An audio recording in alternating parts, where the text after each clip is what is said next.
একটু লাঠি দিয়ে আমরা তাড়ানে দিলে আশা করি বের হয়ে যাবে।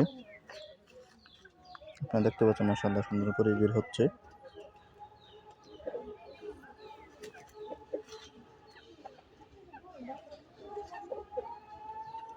নামো নামো বাবু নামো।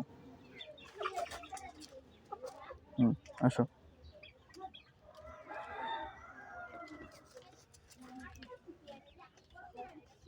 আসো।